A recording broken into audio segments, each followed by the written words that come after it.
Hi, I'm going to discuss the problem with Zoom. So I think that one of the ways that Zoom conversations and classes have been characterized are from the eyes of teachers looking at blank screens. Maybe they're just looking at the names of students and they're not hearing students' voices. So teachers tend to feel pretty isolated and alone, as if they're talking into a quiet room. And I totally understand where they're coming from, because that's a really disconcerting experience for me as well. But I also want to share a different perspective on how to look at this.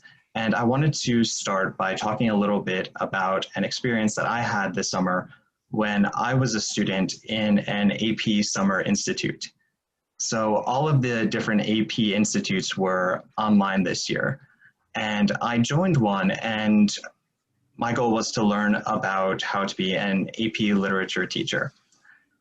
Now, this is the time of COVID, and it means that we are all at home with everything else that's going on in our lives. And one of the things that goes on in my life is that my kids can be pretty rambunctious. And because of that, I would often mute my microphone, and occasionally I would also have to turn off my camera. Things just got a little crazy. At one point, I remember my son was sitting on my lap, and he was just belting out, singing "Zombie," that song by the Cranberries, just at the top of his lungs. And thankfully I was muted so class could go on. But it wasn't that I wasn't participating. I was still able to participate by typing in the chat and by talking to my classmates and the teacher of the class through that chat box. So I was thankful to have that. Well, the next class, the teacher actually disabled the chat.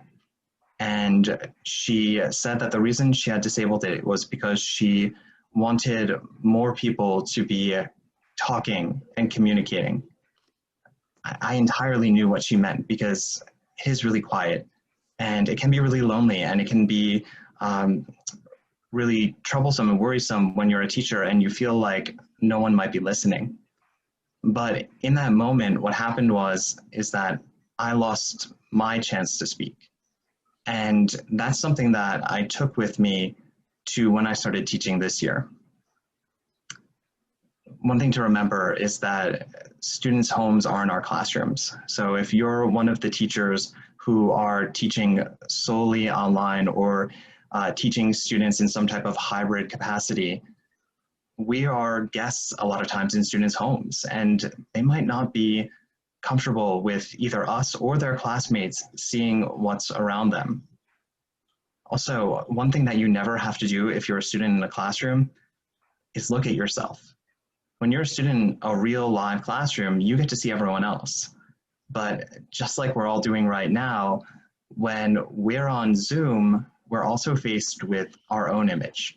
And for a lot of students, that's sometimes a hard thing to do, to sit there and to be faced with the option of looking at themselves that entire period.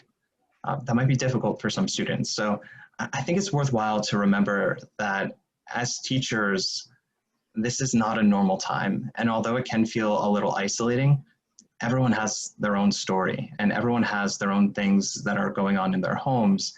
And it's worth considering that privacy and their ability to have control over their own surroundings might be the reason that they're turning off their cameras or possibly not saying anything. And it doesn't have to do anything with what we are teaching. At least I like to think that. It keeps me in a good mood. So I started to think about what classes were like before all this, hundreds of years ago, before COVID began. And I was thinking about just some different scenarios that just seemed regular in the course of a class period, like hurrying into my classroom and shuffling my papers in the front of the desk while students are chatting with their friends, or some of them are doing homework or talking about their homework, or doing like TikTok dances, which is probably the most likely.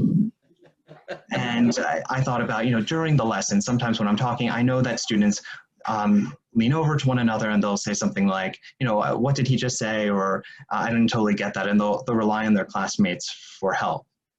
And then also towards the end of class, students will all come together and sometimes they'll come up with different ideas, or they'll work together as groups, and sometimes they'll overhear each other. So something like that. It just felt like this is what class used to be like for teachers, something that we could envision. And I recognized that the problem with Zoom wasn't that we couldn't see each other, and it wasn't that we couldn't really hear each other. Those were things that definitely impacted our experiences as teachers in Zoom. But I think that there was a bigger problem. And I think the big problem is that there's no whispering in Zoom. Think about it. Right now, we are all sitting at exactly the same distance from our laptops. And when any of us speak, we all hear each other at exactly the same volume. The problem here is equidistance. There are no groups in the corner. There are no individuals who turn their backs or shield their mouths so that they can share something without being loud and disrupting someone. And while that might be good in some regards, you also lose a lot too. In fact, all of those, once upon a time, all of these wouldn't really be able to happen in a Zoom classroom because of that equidistance. There's only one audio track. And that's something to remember, that when one person is talking on Zoom, that means that other people aren't. And due to the way that classes are constructed, when one person is talking, it's usually done in a very teacher-centered way. And usually there's also very limited dialogue back and forth between people. And that's just because there aren't the same bodily cues, there aren't the same ways that people can exchange pauses. It's more difficult to call on people when you're in Zoom too. And of course there are options, but even still, you'll only have one person responding at a time.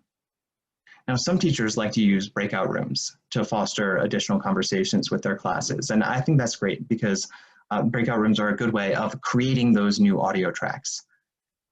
Some teachers, and this is what I want to talk about, they might take advantage of the written chat features. So by written chat, I'm talking about the public and private chat features that are in Zoom. And I know that some of the other online teaching software also has chat features as well. So from my perspective, I think that written chat should be encouraged. And what I wanted to do was to share something that happened. This was just last week on Friday. These were my students who were responding to some questions that I had asked. And this is all within, well, the real question answering was within about 3 minutes from 11:54 to 11:57. But I wanted to share this so that we could see exactly what can happen when we're talking about sending messages. Because one of the nice things about Zoom or any type of online type of teaching is that everyone can type simultaneously. Imagine what it would sound like if everyone tried to speak simultaneously. It would be a cacophony that you could not discern a single word. And so there are some things that even though we lose perhaps the faces of our students and sometimes their voices when we're on Zoom chats, there are some things that we gain. And one of those is the ability for students, all of them, to communicate with us. And they can communicate with us in different ways. They can talk to us privately. They can send us private messages, as all of my students did. Or they can write publicly, in which case it would be more about them working together and communicating with one another. Both of these different ways of communicating have different uses. And I'll use both of them very explicitly when I'm teaching and tell students exactly what I expect at that moment. For example, I'll do a lot of private message check-ins. So, for example, here we were talking about A Midsummer Night's Dream, Shakespeare. This was a class of freshmen. And a lot of them had expressed a lot of anxiety about reading Shakespeare, thinking that it was going to be too difficult for them to understand, too academic. And so after we had finished the first two scenes of the play, and you can see the question a little bit lower than the middle there, I asked them, what's one thing that we read in Act 1, Scene 1 or 2, that when we read it, you just completely understood? Because I wanted to change the dialogue a little bit about what was it about, or what was the meaning, and I wanted to get them just talking about something that they understood so they could start to build their knowledge off of something that they got. And you can see that as I'm asking that question, students are writing to me, and I have, this actually kept going, I couldn't even fit it all on the page. But as English teachers, don't we want our students to be writers and to be able to express themselves in writing? The beautiful thing is that I get to see all of that. I get to also have a tangible way of checking in with students. If one of the students, when I asked that question, didn't respond to me or didn't answer, that would be a good opportunity for me to say to that student, to reach out to them, and I could write to them privately too, or in an email afterwards. Hey, I asked a question earlier and I didn't see a response. I just wondering what was going on. You never know what's happening. One student, I think student 7 here, says, can you write the question in the chat? And who knows what happened that that student missed that question. But now when they're writing and typing to me, here they are, they're back in the chat and they have to have their focus and attention here. Public messages are totally different, of course, because all of their classmates get to see it too. So if I were to ask a question that were to be more pointed, such as how does Theseus respond to Aegeus's request, then students can see what one another are writing. Now that's important because when they can see what one another are writing, they also can see if someone has already said what they wanted to say. In which case, usually that doesn't engender quiet, it engenders them to add something to it. And that's something that I encourage too. I say, if you see someone said something that you said already, think about different ways that you could add on to that. Think about different ways that you could give evidence. And so instead of it being very quiet, classrooms can become very loud places, but they're not loud in the traditional sense. And we're not teaching in the traditional sense, and that's okay. So my last thought was just that when we adjust our approaches to teaching online and no longer expect for online schooling to be a facsimile of in-person teaching, at that point we can find counterbalancing positive aspects that will make us better teachers and give students the opportunity to speak to us, share their thoughts, and feel more comfortable with what they're doing in the class. Thank you.